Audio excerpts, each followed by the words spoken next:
before he was a global icon.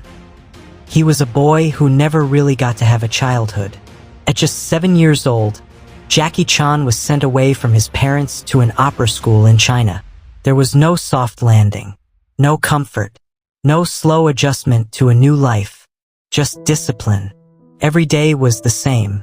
Wake up before sunrise, train until exhaustion, repeat mistakes until they stopped being mistakes, or until the body couldn't continue. In that place, weakness wasn't corrected. It was punished. And slowly, he learned the only way to survive was to become unbreakable. He stopped thinking like a child. He started thinking like something that had to endure. Years later, he stepped into the film industry, believing things might finally change. They didn't. He wasn't seen as a rising star. He was seen as someone who didn't quite fit anywhere. Not serious enough. Not strong enough. Not what people expected. And so he was overlooked. Again, and again, and again. But he needed work. And more than that, he needed to prove he was worth something in a world that kept ignoring him. So he did something dangerous. He started doing his own stunts.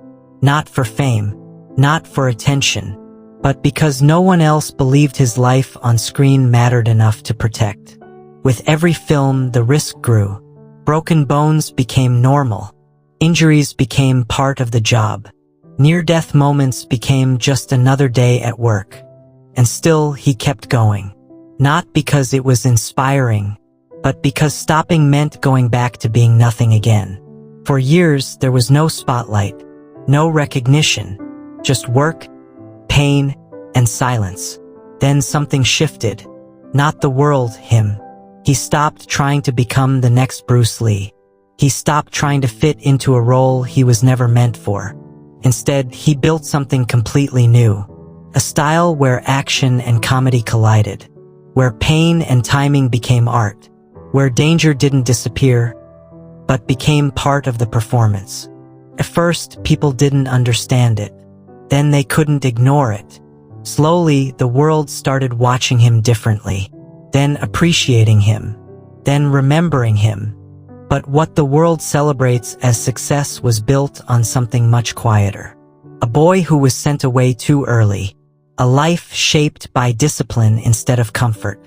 And a man who turned every moment of pain into something the world could feel, without ever seeing the cost behind it. And maybe that's the part people miss. That before Jackie Chan became a legend, he was someone who learned, very young, that survival sometimes looks like smiling through pain, until the world finally notices you're still standing.